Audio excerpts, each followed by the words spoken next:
Cast out by her husband for 7 years of childlessness, Sarah discovered that some miracles only happen in the coldest, darkest places on Earth. Her story began on the night when everything she thought she knew about herself would crumble like ice under spring sun. Sarah Mitchell had endured 7 winters of empty cradles and broken promises. At 32, she carried the weight of countless medical appointments, fertility treatments, and whispered conversations that always ended the same way. Her husband David's patience had worn thin as Arctic ice in summer, and his words still echoed in her mind like a curse that refused to fade. "I can't live with a woman who can't give me children. You're broken, Sarah. We both know it." The divorce papers arrived on a February morning when the temperature in Anchorage dropped to minus 42 degrees. Sarah stared at the legal documents spread across her kitchen table, each page stamped with official seals that made her failure feel permanent and legal. The house that had once echoed with dreams of children's laughter now felt like a mausoleum of dead hopes. Every room held memories of failed attempts at motherhood, the nursery they had painted 3 times in different colors, the baby clothes hidden in closets like shameful secrets, the fertility clinic brochures that had become as familiar as prayer books. She traced the cold window pane with trembling fingers, watching her breath fog the glass as she stared out at the frozen Anchorage landscape. The city that had once felt like home now seemed suffocating. Every corner held memories of baby stores she can never enter without tears streaming down her face. Every playground she passed was a reminder of what her body refused to give her. The sight of pregnant women at the grocery store made her feel physically ill, not from jealousy, but from the crushing weight of her own inadequacy. Sarah had become a stranger in her own life, defined entirely by what her body couldn't do, rather than who she was as a person. Friends had stopped inviting her to baby showers years ago, understanding without being told that such events were torture for someone whose womb remained stubbornly empty. Her mother called less frequently now, the awkward silences growing longer each time the conversation turned to grandchildren that would never come.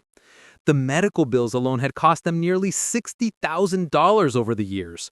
Hormone injections that left her bloated and emotional, procedures with names she couldn't pronounce, specialists who spoke to her in clinical terms that reduced her to a collection of malfunctioning parts. Dr. Richardson, her last fertility specialist, had delivered the final verdict with the compassionless efficiency of someone who had broken such news countless times before. "Mrs. Mitchell, I'm afraid we've exhausted all viable options. Your condition appears to be irreversible." That night, as David packed his belongings with the methodical precision of someone who had been planning his escape for months, Sarah made a decision that would change everything.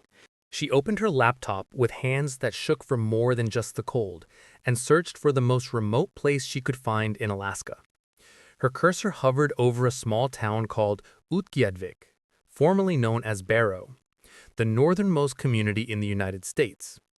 It was a place where the sun disappeared for 67 days each winter, where temperatures could drop to minus 60 degrees, where winter lasted longer than anywhere else in America.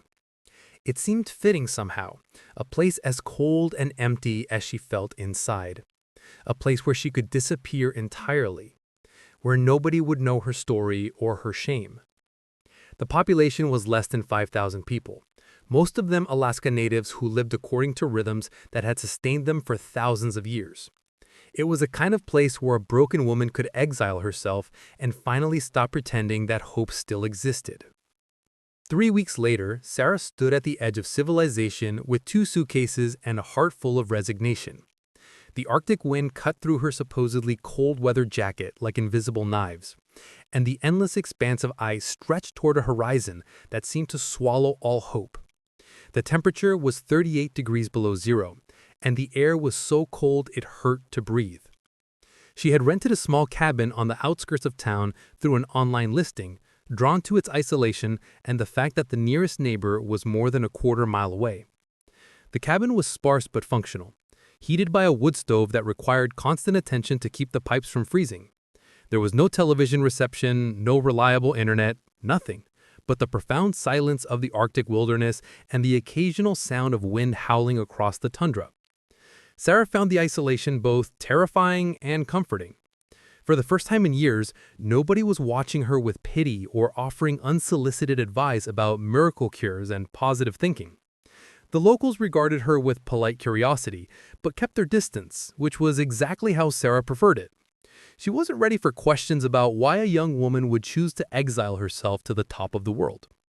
During her first month, she barely spoke to anyone except Martha, the elderly woman who ran the general store, and Tom, the postal worker who delivered her occasional packages from the outside world, with packages containing books and supplies she had ordered online. Sarah's days fell into a numbing routine. She woke up each morning to temperatures that could kill an unprepared person within minutes, fed wood into the stove to keep warm, and spent hours staring out at the white vastness that stretched endlessly in every direction.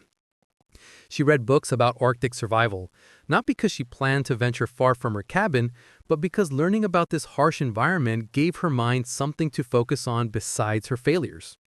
The perpetual darkness of polar nights should have been depressing, but Sarah found it oddly comforting. In a place where the sun didn't rise for months at a time, her own darkness felt less unusual.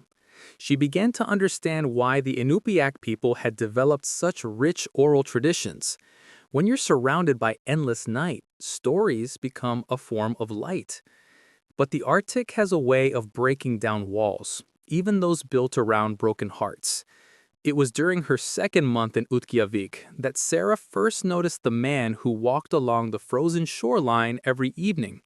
He moved with the confident ease of someone who belonged to this harsh landscape, his silhouette cutting through the perpetual twilight like a figure from an ancient story that had been passed down through generations. The locals called him Atuat, and Sarah learned from Martha's carefully offered information that he was one of the traditional fishermen who still practiced the subsistence lifestyle that had sustained his people for millennia. Unlike the younger men who had moved to modern jobs in town, Atuat maintained the old ways, fishing through holes cut in the sea ice, hunting seals and whales according to seasons that had been observed for countless generations, living in harmony with an environment that could kill the unprepared without mercy. Atuat appeared to be around 40 years old, with skin weathered by decades of Arctic winds and eyes that held the depth of someone who understood both survival and loss on an intimate level. His black hair was streaked with premature silver, and his hands bore the scars and calluses of someone who worked with tools and ice and rope every day of his life. He had strong shoulders that carried not just the weight of his fishing nets, but also the responsibility of preserving traditions that others had forgotten or abandoned in favor of modern conveniences. Unlike most people Sarah encountered in town, Atuat never stared at her with curiosity or pity when their paths crossed. When their eyes met across the distance, her standing at her cabin window, him walking the shoreline with his team of sled dogs, he would simply nod with the respect one survivor gives to another. There was something profoundly peaceful about his presence, a quality of belonging that Sarah had never experienced in herself. Sarah found herself watching for him each evening from her cabin window, timing her own brief ventures outside to coincide with his routine walks along the frozen shore. There was something mesmerizing about the way he moved through this landscape, the careful attention he paid to reading weather patterns that could change without warning, the gentle way he spoke to the 4 sled dogs that accompanied him everywhere. She could hear him sometimes, singing traditional songs in Inupiaq as he worked, his voice carrying across the frozen distance like something from another world entirely. She learned more about him through casual conversations with Martha, who had known Atuat since he was a child. His grandmother had been one of the last traditional healers in the region, a woman who combined ancient Inupiaq knowledge with an intuitive understanding of both physical and spiritual wellness. Atuat had learned much of this knowledge before his grandmother's death 5 years earlier, and he was considered one of the keepers of the old ways in a community where such traditions were slowly being lost to modernization. "He's a good man," Martha told Sarah one afternoon as she purchased supplies. "Lost his wife and unborn child in a car accident down in Fairbanks about 6 years ago. Came back here to heal, never left. Some people think he's too set in the old ways, but I think this place needs people like him to remember who we are." The information hit Sarah like a physical blow. Here was someone else who understood loss, who had experienced the particular agony of losing a child before it could even be born. She found herself thinking about Atuat differently after that, recognizing in his solitary walks and quiet dignity the behavior of someone who had learned to carry grief without being destroyed by it. As March arrived and the days began to slowly lengthen, Sarah ventured further from her cabin. The worst of winter was passing, though temperatures still regularly dropped below -30. She began taking longer walks, drawn by the spectacular displays of aurora borealis that danced across the sky with an otherworldly beauty that no photograph could capture. The northern lights seemed to pulse with their own rhythm, sheets of green and purple and gold that moved like living things against the star-filled darkness. It was during one of these evening walks, when the aurora was particularly spectacular, that everything changed. Sarah had ventured further from her cabin than usual, mesmerized by a display that seemed to fill the entire sky with dancing color. She was so absorbed in watching the lights that she didn't notice the sound her footsteps were making on the ice beneath her feet, a hollow, echoing quality that should have warned her she was walking on dangerous ground. The sound came like thunder in the profound silence of the Arctic night, a sharp crack that sent terror through her body and made her heart stop beating for what felt like a full minute. Sarah looked down to see spiderweb fractures spreading beneath her boots like lightning frozen in time. She was standing on a section of ice that had formed over a deep inlet, and the recent temperature fluctuations had made it dangerously unstable. Fear paralyzed her completely.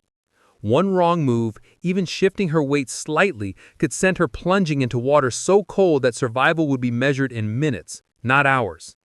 The water beneath the ice was perhaps 15 feet deep at this point, and the current would carry her under the solid ice before she could even attempt to climb out. Her heart pounded so hard she could hear it in her ears as she calculated the distance back to solid ground. It might as well have been miles. Panic began to cloud her thinking. She could feel sweat forming on her back, despite the sub-zero temperature, and her breathing became shallow and rapid. This was exactly the kind of mistake that killed people in the Arctic. Overconfidence, inattention, the assumption that the ice was thicker than it actually was. She had read about such accidents in the survival books she had been studying, but reading about hypothermia and drowning was very different from basing the reality of both at once. That's when she heard the calm, steady voice cutting through her panic like a lifeline thrown into churning water. "Do not move. Stay exactly where you are."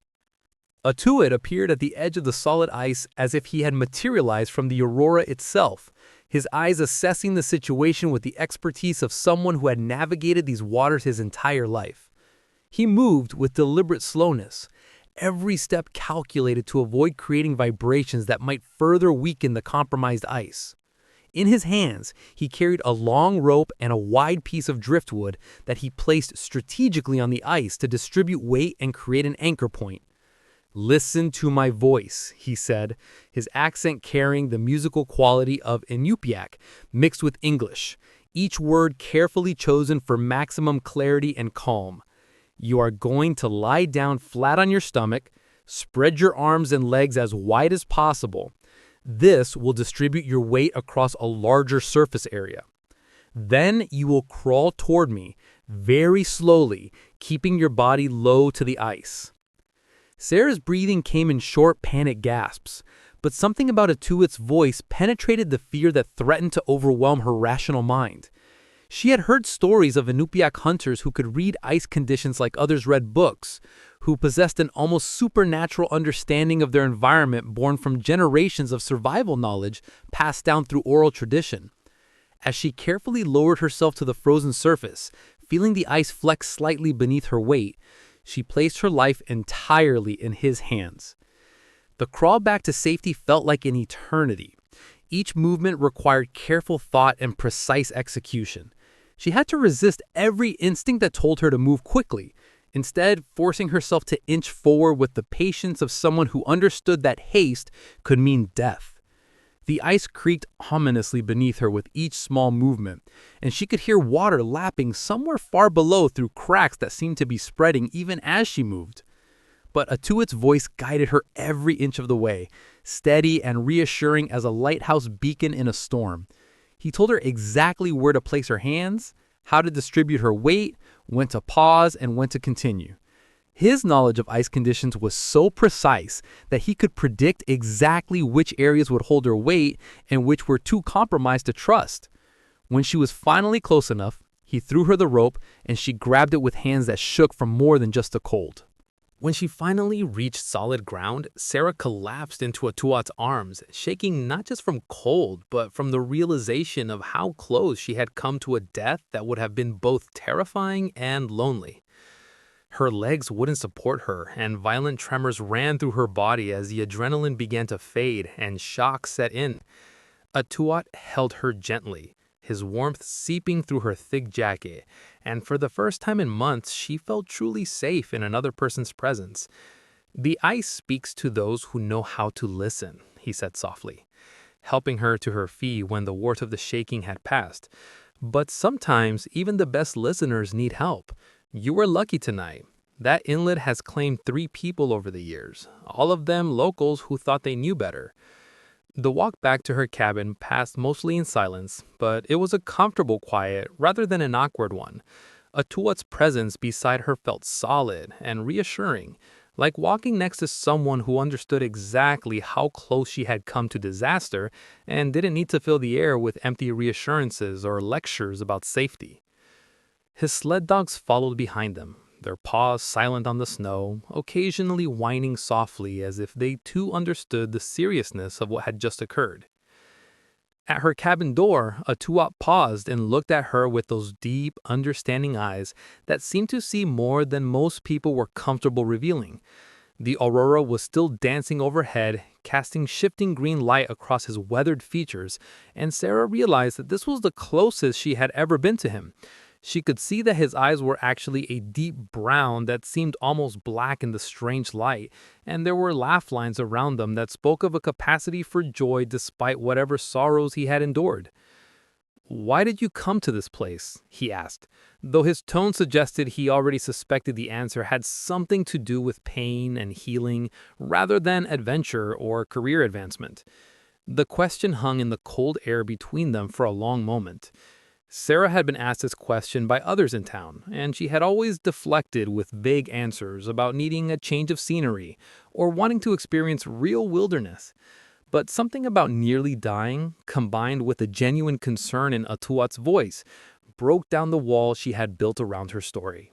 Sarah found herself telling him everything about David and the divorce that had felt like a judgment on her worth as a woman, about 7 years of trying and failing to conceive, of procedures that left her feeling like a specimen rather than a human being, a specialist who spoke about her condition with the same tone they might use to discuss a broken appliance, about feeling cursed and empty and fundamentally worthless, about the way well-meaning friends had offered advice that only highlighted how little they understood her pain. The words poured out of her like water through a broken dam. Years of suppressed grief and shame and desperate hope finally finding voice in the cold air of the Arctic night. She told him about the thousands of dollars spent on treatments that never worked, about the temperature charts and hormone injections and timed intercourse that had reduced the most intimate aspects of marriage to a clinical routine. She told him about the way David had looked at her toward the end, as if she were a defective product he wished he could return for a refund. Atuat listened without judgment, his weathered face reflecting a compassion that had been earned through his own share of hardships. He didn't offer empty platitudes or suggest that she should just relax and it would happen naturally, the kind of advice that well-meaning people had been giving her for years without understanding how deeply it wounded. Instead, he simply witnessed her pain with the same attention he paid to reading weather patterns, understanding that sometimes the most helpful thing one person can do for another is simply to listen completely. When she finished talking, they stood in silence for several minutes, both of them looking up at the aurora that continued to dance overhead like a celebration they weren't quite ready to join. Finally, Atuat spoke, and his words contained a perspective that Sarah had never encountered in 7 years of medical consultations and fertility treatments. "My grandmother used to say that some seeds can only grow in the harshest ground. he said, his voice carrying the authority of ancient wisdom passed down through generations of survival. She believed that the earth knows things that people have forgotten, that there are rhythms and seasons that modern life has lost touch with. Perhaps you came here not to hide from life, but to find the part of yourself that was always meant to bloom in the cold. The words hit Sarah like a revelation. In all her years of medical treatments and specialist consultations, no one had ever suggested that her inability to conceive might be connected to anything other than hormones and reproductive anatomy. The idea that fertility might be influenced by factors beyond the purely physical, by environment, by stress levels, by spiritual well-being, was completely foreign to the Western medical approach she had been subjected to for so long. That night, Sarah lay in her narrow bed listening to the wind howl around her cabin and thinking about what Atuat had said. For the first time in years, she fell asleep without the crushing weight of failure pressing down on her chest. Something had shifted in the way she thought about herself, and while she couldn't name it yet, she could feel it like the first hint of spring in the air after an endless winter. Over the following weeks, Atuat began visiting Sarah regularly, always with a practical excuse, checking to make sure her cabin was properly winterized, bringing her firewood that burned cleaner than what she had been buying in town, teaching her to recognize the warning signs of dangerous weather conditions that could turn deadly without proper preparation. But more importantly, he brought her stories and knowledge that began to reshape her understanding of fertility and healing in ways that 7 years of medical intervention had never achieved.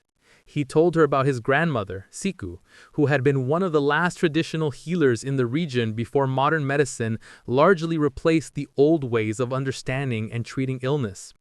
According to Atuat, his grandmother had helped many women conceive when Western doctors had pronounced them barren. Her approach involved looking at the whole person rather than just the reproductive system. Examining stress levels, diet, spiritual well-being, connection to the natural world, and what she called the harmony between a woman's inner rhythms and the rhythms of the earth itself. Western medicine looks at pieces, Atuat explained one evening as they sat by the fire in Sarah's cabin, the wood crackling and sending shadows dancing across the walls. It separates the body into systems and tries to fix each one individually. But Inupiaq healing understands that everything is connected: body, mind, spirit, environment. Sometimes what doctors call barren is simply a soul that hasn't found the right soil to grow in. Sarah had never heard her condition described in such hopeful terms.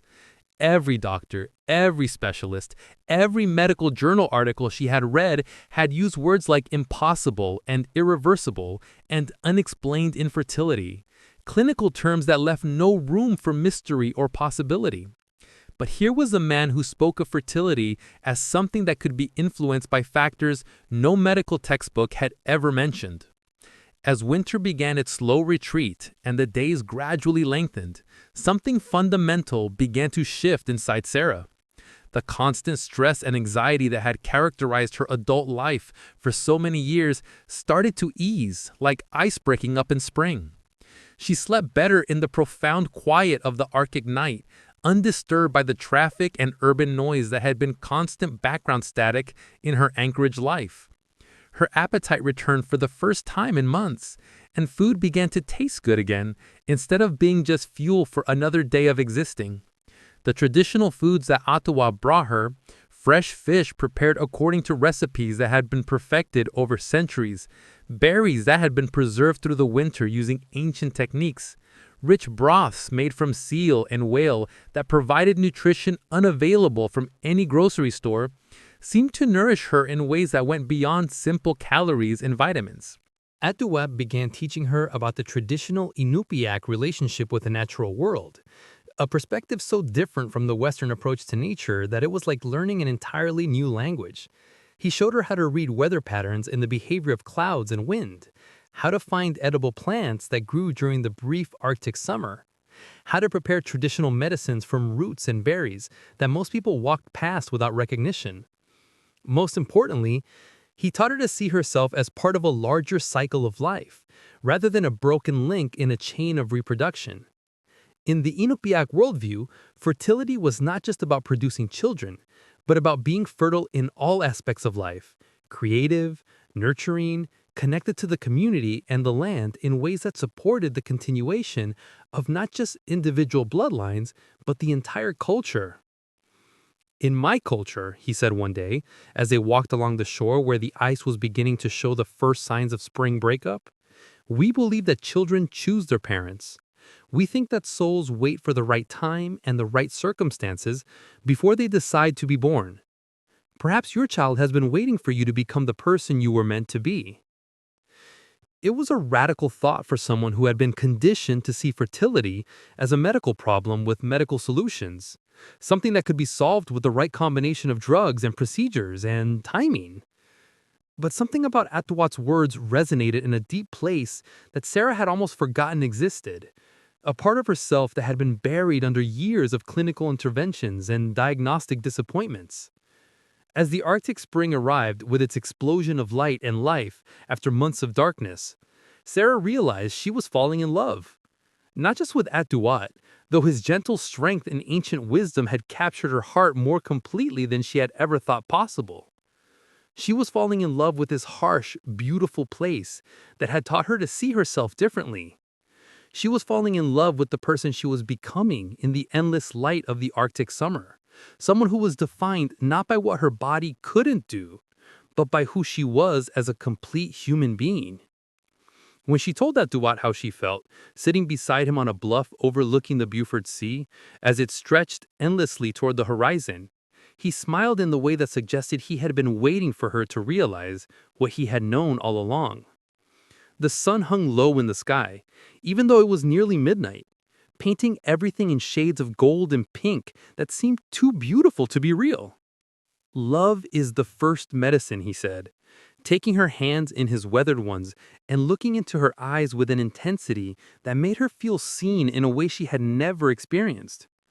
Everything else follows from there.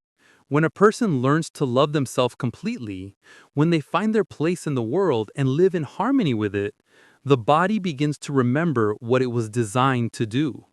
Their courtship unfolded according to traditional Inupiaq customs that honored both the seriousness of their intentions and the importance of community approval. Atuat introduced Sarah to his extended family, aunts and uncles and cousins who had lived in the region for generations, elders who carried the oral histories and traditional knowledge that kept their culture alive in a rapidly changing world. Sarah was surprised by how readily they accepted her, a white woman from the outside world who had arrived in their community carrying obvious emotional wounds. But Atuat's family seemed to understand that healing was a process that required community support, and they embraced her with a warmth that contrasted sharply with the cold reception she had often received from her own extended family during her marriage to David. They were married in a traditional Inupiaq ceremony that took place in late June, when the tundra was carpeted with wildflowers that bloomed for only a few weeks each year in a burst of color that seemed miraculous after the long winter. The celebration took place under the midnight sun, with drummers and dancers honoring the union of two souls who had found each other in the vastness of the Arctic landscape. The ceremony itself was unlike anything Sarah had ever experienced. Instead of exchanging vows written by strangers and recited in a sterile church, she and Atuat spoke words that came from their hearts, witnessed by a community that would support their marriage not just on their wedding day, but throughout whatever challenges lay ahead. The traditional food served at the celebration had been hunted and gathered by the community, connecting their union to the land and the cycles of life that had sustained Atuat's people for thousands of years. But the greatest miracle was yet to come, though Sarah wouldn't recognize it for what it was until weeks later. The changes in her body began subtly, so gradually that at first she attributed them to the shift in her diet and lifestyle since moving to Utqiagvik. She was eating foods that her body had never encountered.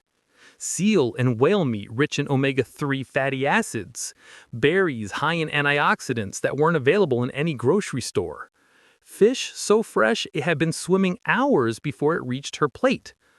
Her sleep had improved dramatically in the profound quiet of the Arctic, undisturbed by the urban noise and light pollution that had been constant features of her anchorage life. The stress that had plagued her for years had largely disappeared, replaced by a sense of belonging and purpose that she had never experienced before. Even her skin looked different, clearer and more vibrant than it had been since her early 20s. But 3 months after their wedding, Sarah began experiencing symptoms that were both familiar and utterly foreign. The nausea that woke her each morning felt different from the queasiness that had sometimes accompanied her hormone treatments. This felt natural, like her body was finally doing something it had been designed to do, rather than something that was being forced upon it through medical intervention. When she missed her stepping period, Sarah stared at the calendar with a mixture of disbelief and terror. In 7 years of marriage to David, she had never once been late, unless she was taking fertility drugs that disrupted her cycle. Her periods had arrived with a clockwork regularity, each one a reminder of another month of failure, another cycle that had ended without the pregnancy she desperately wanted. The pregnancy test she bought from Martha's store sat in her bathroom cabinet for 3 days before she found the courage to use it. She had taken so many pregnancy tests over the years, all of them negative, that the ritual had become associated with disappointment so profound it sometimes took days to recover from. The sight of a single pink line had become a symbol of her fundamental inadequacy as a woman. But this time, when she finally forced herself to take the test on a Thursday morning when Atuat had gone out to check his fishing nets, something was different. She followed the familiar routine, peeing on the stick, setting it aside, waiting for the requisite 3 minutes while trying not to hope for anything other than confirmation of what she already knew to be true. When she looked at the test, there were 2 pink lines as clear and unmistakable as the sunrise over the Arctic Ocean. Sarah stared at the positive pregnancy test for a full 5 minutes, certain she was hallucinating or that the test was defective, or that this was some kind of cruel joke her mind was playing on itself. She had imagined seeing 2 lines so many times over the years that she no longer trusted her own perception when it came to pregnancy tests. But the lines remained, growing darker rather than fading as she continued to stare. She took a second test, then a third, her hands shaking so badly she could barely hold the stick steady. All 3 showed the same result that she had dreamed of seeing for 7 long years: positive, pregnant, finally. When Atuat returned from his morning fishing, he found Sarah sitting on their bed, tears streaming down her face, holding the pregnancy test in trembling hands, like they were sacred objects too precious to be real. She couldn't speak, could only point to the test and make small sounds that were somewhere between laughter and sobbing. Atuat looked at the test, then at Sarah, and his weathered face broke into a smile so radiant it transformed his entire appearance. He had seen the pain she carried from her years of infertility, had witnessed the way she flinched whenever the conversation turned to children, had understood that this was the deepest wound she carried, even though they had never directly discussed having children of their own. The elders always say that miracles come to those who learn to live in harmony with the world around them, he said, gathering her into his arms and holding her while she cried years of suppressed grief and sudden overwhelming joy. You stopped fighting against yourself and started listening to what your body needed. You found your place in the world, and your body remembered what it was designed to do. The pregnancy proceeded without complications, a stark contrast to the years of medical interventions that had yielded nothing but disappointment and side effects. Sarah's body seemed to know exactly what to do, as if all the systems that had refused to work properly for David were now functioning with perfect efficiency. Her morning sickness was mild and brief, her energy levels remained high, and every prenatal appointment brought news of perfect development and healthy growth. She continued to eat the traditional foods that had become staples of her diet since marrying Atuat, participated in the seasonal rhythms of Arctic life that had regulated human existence in this region for millennia, and felt more connected to her body and its capabilities than ever before. The stress and anxiety that had characterized her previous attempts at conception were replaced by a deep sense of peace and rightness, as if she was finally living the life she had been meant to live all along. Dr. Martinez, the physician who served the region via regular visits from Fairbanks, was puzzled by Sarah's sudden fertility after years of unsuccessful treatments in Anchorage. Her medical history showed no changes that would explain why her body was now capable of sustaining a pregnancy when it had failed to conceive despite the most advanced reproductive technologies available. Sometimes the body heals itself in ways we don't fully understand, Dr. Martinez told her during one of her prenatal visits.